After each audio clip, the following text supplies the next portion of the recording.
Prime Minister of Fiji, Sitiveni Rabuka, called on President of India, Draupadi Murmu, at Rashtrapati Bhavan in New Delhi.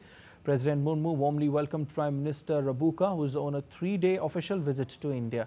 The visit underscores the long-standing and close ties between India and Fiji, reaffirming both nations' commitment to strengthening bilateral cooperation across all sectors and deepening people-to-people connections.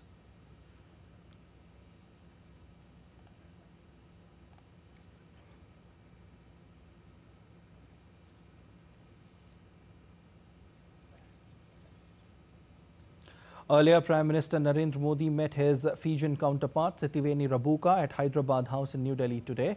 The two leaders held wide-ranging and productive talks at Hyderabad House. Discussions covered strengthening India-Fiji ties in defence, trade, healthcare, agriculture, mobility, people-to-people ties, and advancing a shared vision for a resilient and prosperous Indo-Pacific. Later, the two leaders addressed a joint press meet where PM Modi said that with this visit of PM Rabuka, two countries are adding a new chapter in the relations. He added that two countries have decided to strengthen mutual cooperation in the defense and security sector, for which an action plan has been prepared. हम मानते हैं कि एक स्वस्थ राष्ट्र ही समृद्ध राष्ट्र हो सकता है। इसलिए हमने तय किया कि सुवा में 100 बेड सुपर स्पेशलिटी अस्पताल बनाया जाएगा। डायलिसिस यूनिट्स और सी एम्बुलेंस भेजी जाएगी और जन औषधि केंद्र खोले जाएंगे, जिससे सस्ती और उत्तम क्वालिटी की दवा हर घर तक पहुंचेगी। हम चाहते हैं कि सपनों की दौड़ में किसी के कदम रुके नहीं, इसलिए फिजी में जयपुर फूड कैंप भी लगाया जाएगा। कृषि के क्षेत्र में भारत से गए काउपी यानी लोबिया सीड्स फिजी की मिट्टी में बहुत ही अच्छी तरह अंकुरित हो रहे हैं। भारत अब 12 एग्री ड्रोन और 2 मोबाइल सॉइल टेस्टिंग लैब भी भेंट करेगा। Prime Minister Modi also talked about Fijian Prime Minister's framing of the Pacific as an ocean of peace, symbolizing the region's long-standing regional unity, non-alignment and security. Pacific island देशों से सहयोग में हम Fiji को एक हब के रूप में देखते हैं। हम दोनों फ्री, ओपन, इंक्लूसिव, सुरक्षित और समृद्ध इंडो पैसिफिक का समर्थन करते हैं। प्रधानमंत्री जी की ओशंस ऑफ पीस एक बहुत ही सकारात्मक सोच है। भारत के इंडो पैसिफिक ओशन इनिशिएटिव से जुड़ने के लिए हम फिजी का स्वागत करते हैं। India and Fiji may be oceans apart, but our aspirations sail in the same boat. Fijian Prime Minister, on his part, lauded the role of the Indian community in his country, saying they continue to contribute to Fiji's economy stability. The visiting dignitary also highlighted how several initiatives taken by Prime Minister Modi resulted in eradication of poverty, saying Fiji wishes to follow the suit. We have the same objective for people. Surprised that many people were surprised when I announced that I would like to do what Prime Minister Modi has done in India, and that is eradicate poverty, particularly in the rural and our maritime areas. And first of all, it has to be eradicated from the minds of the people who have believed for so long that they are poor. They do not have to believe, and they can get out of it. First of all, they have to believe they are not poor. And the recent development, very little things perhaps from your scale of cowpeas being introduced to Fiji. It might be a very small thing for a great nation like India, but for us, it is great. A lot of common rural areas and peri-urban people will be able to participate in the economy and just planting these. I believe it's growing very well in Fiji. We're the same latitude, same climate, so whatever grows well here will grow well in Fiji, and we look forward to continuing the great cooperation we have. India and Fiji have deepened their partnership with the signing of 9 memorandums of understanding following delegation-level talks. At a media briefing, MEA Secretary South Nina Malhotra said the agreements span key sectors including healthcare, capacity building, mobility, standardization, ICT and business cooperation.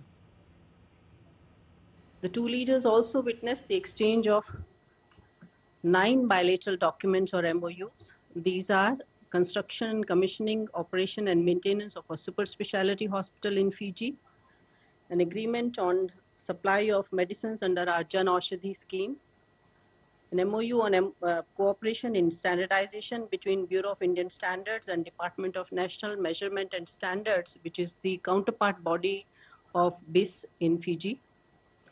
Another MOU was on the cooperation in the field of human capacity, skilling and upskilling between National Institute of Electronics and Information Technology of India and Pacific Polytechnic of Fiji, on Indian grant assistance for implementation of quick impact projects.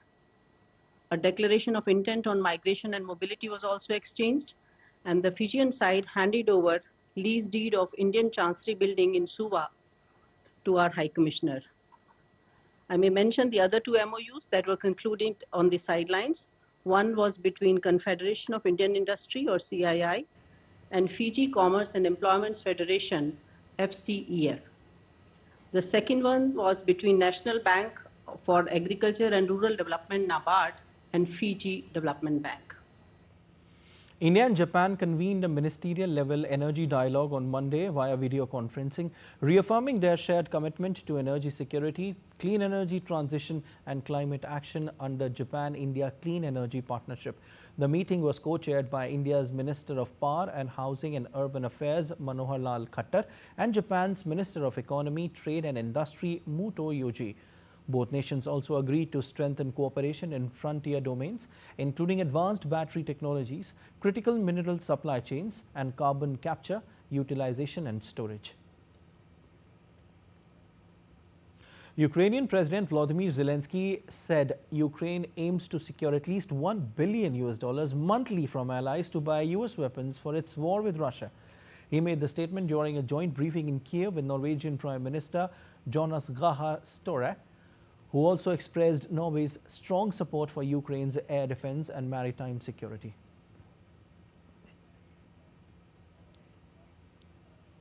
Norway has joined the PURL program, which allows you to buy weapons in the United States. Our goal is to fill this program with at least $1 billion per month. I've already talked about this. The Norwegian government has proposed maintaining its aid to Ukraine at $8.4 billion for 2026, the same as this year. If approved by Parliament, this would be Norway's total civilian and military aid to Ukraine to $275 billion, $27.1 billion for 2023 to 2030. Mr. President, I have announced that Norway's high level of support to Ukraine in 2025 will be continued into 2026. So that means, translated into currency, you understand, $8.5 billion in 2026, which I will propose to Parliament. Russia's defense ministry said on Monday that its forces have captured the village of Zaporizhzhia in Ukraine's Dnipropetrovsk region, following Sunday's claim of seizing the nearby settlement of Filia. Drone footage released shows a Russian flag placed atop heavily damaged building in Filia. The developments indicate continued Russian advances in the region.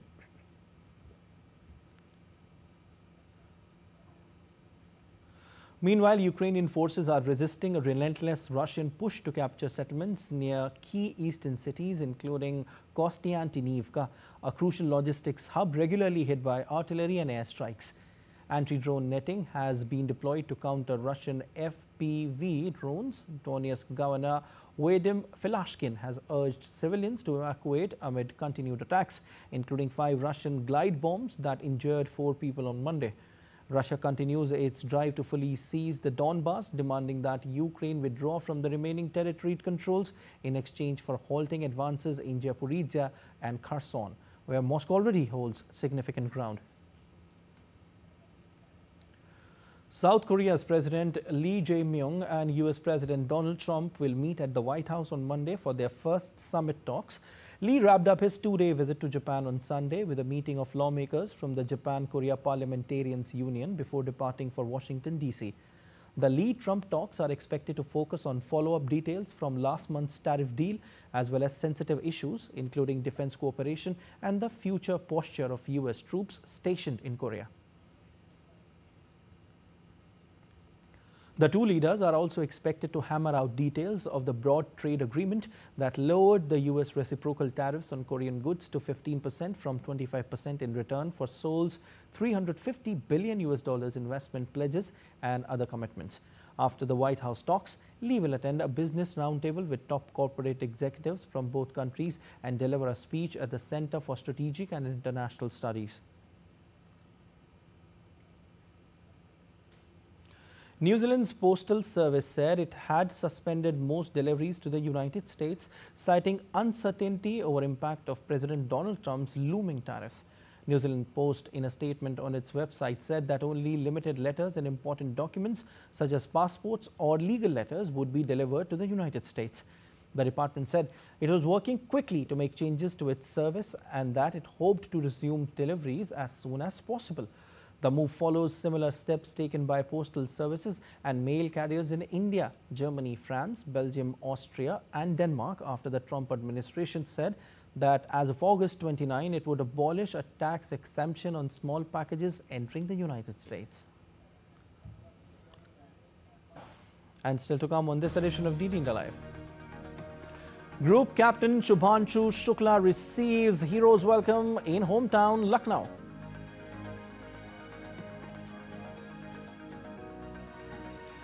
India's Ministry of Youth Affairs and Sports invites nominations for the National Youth Award 2024.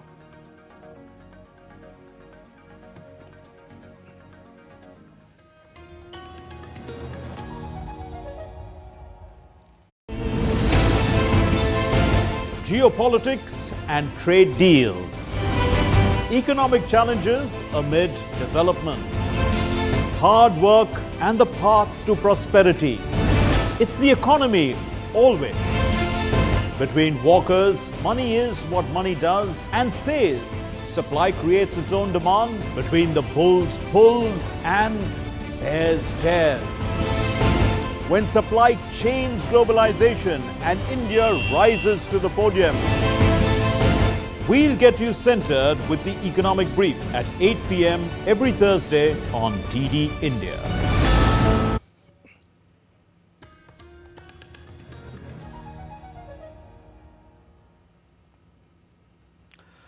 You're watching DD India Live. I'm Siddharth Bharadwaj. Prime Minister Narendra Modi is on a 2-day visit to Gujarat.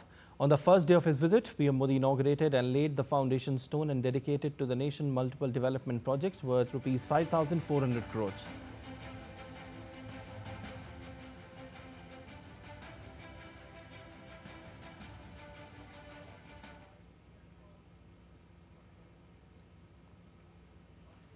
PM also dedicated multiple railway projects worth over Rs 1,400 crore to the nation, including doubling of the 65 kilometers Maisana-Palanpur rail line worth over Rs 530 crore, gauge conversion of 37-kilometer Kalol-Kadi-Katusan road rail line and 40-kilometer Vaishraji-Ranuj rail line worth over Rs 860 crore.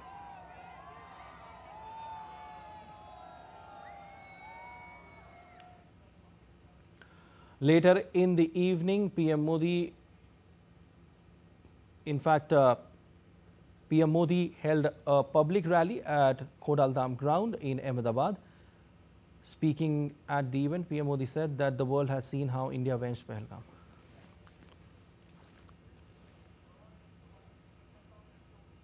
दुनिया ने देखा है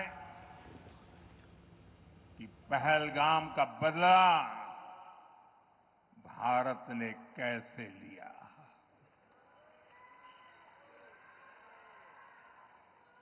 बावीस minute में બધું સફા ચટ કરી નાખ્યું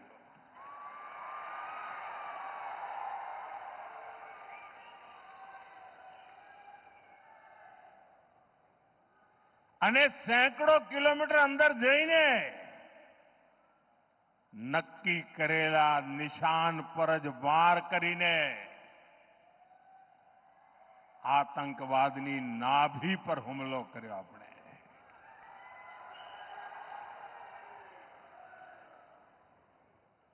operation सिंदूर हमारी सेना के शौर्य और सुदर्शन चक्रधारी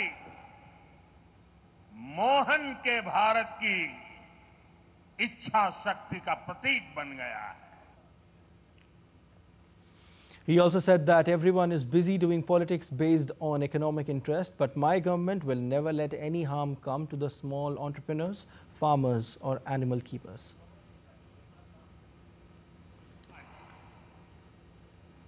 दुनिया में आर्थिक स्वार्थ वाली राजनीति सबको अपना करने में लगा है, उसे हम भली भांति देख रहे हैं। मैं अहमदाबाद की इस धरती से अपने लघु उद्यमियों से कहूंगा, मेरे छोटे छोटे दुकानदार भाई बहनों से कहूंगा, मेरे किसान भाइयों से कहूंगा, मेरे पशुपालक भाई बहन से कहूंगा, और मैं गांधी की धरती पे से बोल रहा हूं, मेरे देश के लघु उद्यमी हो, किसान हो, पशुपालक हो, हर किसी के लिए मैं आपको बार बार वादा करता हूं, मोदी के लिए आपके हित सर्वोपरि है।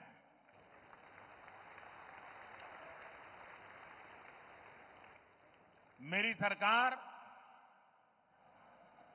लघु उद्यमियों का, किसानों का, पशुपालकों का कभी भी अहित नहीं होने देंगी। दबाव कितना ही क्यों ना आए, हम झेलने की अपनी ताकत बढ़ाते जाएंगे। After a historic mission to the International Space Station, Group Captain Shubhanshu Shukla reached his hometown Lucknow on Monday. Uttar Pradesh Deputy Chief Minister Brajesh Pathak welcomed Group Captain Shukla upon his arrival. A grand victory parade was held in his honor. Standing alongside Shukla was his family, who were given a grand welcome by hundreds who gathered on the streets. Students also lined the streets waving the tricolour. Shubhanshu Shukla also visited his alma mater, City Montessori School, and the school campus echoed with chants of pride and celebration. Shukla interacted with the students and shared his experiences in space.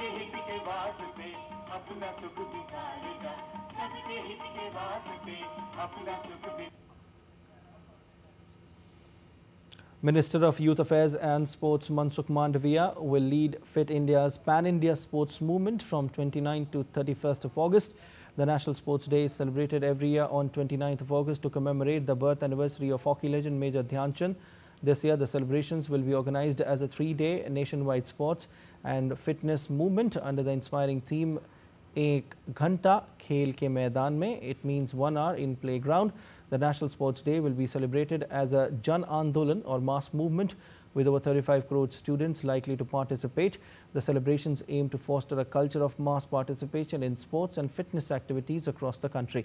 The vision is to unite the entire nation to celebrate inclusivity, embrace both modern sports and traditional indigenous games. Eminent athletes and public representatives are also set to take part in the celebrations and engage in sports activities.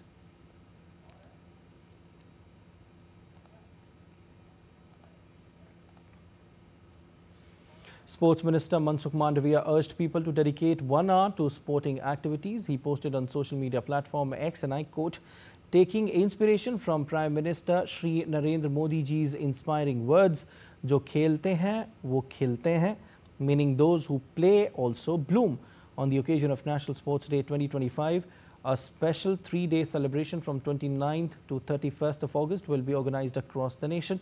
I call upon every citizen to dedicate 1 ghanta khel ke maidan mein, meaning 1 hour in playground on 29th of August, and be a part of this Jan Andolan or mass movement. India's Ministry of Youth Affairs and Sports has invited nominations for the National Youth Award 2024. The award aims to motivate young persons to achieve excellence in the field of national development or social service and to give recognition to the outstanding work done by voluntary organizations. The award is given in 2 categories. One is individual category and second is organization category. Nominations must be submitted online by 30th of September 2025 only through the awards portal awards.gov.in. The number of awards given each year would ordinarily not exceed 20 for individual category and 5 for organization category. It may, however, vary at the discretion of the sanctioning authority in deserving case. World champion D. Gukesh had a brilliant escape against France's Alireza Firouzja in round 6 of the Sinquefield Cup in the United States. The Indian defended calmly to secure a draw against Firouzja and saved half a point from losing position in St. Louis. Another Indian grandmaster, Ramesh Babu Pragnananda, also pressed for win against Jan Krzysztof Duda of Poland, but ended the game in draw. Fabiano Caruana continues to lead with 4 points. Gukesh Pragnananda, Wesley So, Firouzja, Vashia Lagra and Sam Sevian are all placed closely behind Caruana. And updates from the first round of women's singles event at the US Open 2025. Defending champion Aryna Sabalenka began her campaign with a victory over Switzerland's Rebecca Masarova. World number 1 Sabalenka is bidding to become the first woman to win back-to-back US Open titles since Serena Williams completed a hat-trick in 2014. Meanwhile, Emma Raducanu thrashed Japan's Anna Shibahara to advance to the second round of the event. Raducanu clinched her first US Open match to win since her memorable 2021 triumph. Raducanu had made history at Flushing Meadows in 2021 by becoming the first qualifier ever to win a Grand Slam title. Moving on to the men's singles event at the US Open, Russia's Daniil Medvedev suffered a first-round exit after losing to France's Benjamin Bonzi in 5-set thriller. After losing the first 2 sets, Medvedev made a comeback in the 3rd set, saving a match point and winning the 3rd via a tiebreaker. Medvedev handed Bonzi a bagel in the 4th set, but ended up losing the 5th set. In other round 1 action, Novak Djokovic launched his quest for record 25th Grand Slam singles titles against Lerna Tien. The 38-year-old has not played since his defeat in the semi-finals at Wimbledon last month. Djokovic had revealed that he has cut back his schedule to focus on major events such as the Grand Slam. Last edition's finalist Taylor Fritz sailed through to the second round with an easy win over Emilio Nava. On the other hand, Ben Shelton progressed with a similarly comfortable victory. Peruvian qualifier Ignacio Shelton and Fritz are spearheading America's hopes of the first Grand Slam men's singles win since Andy Roddick's victory in 2003.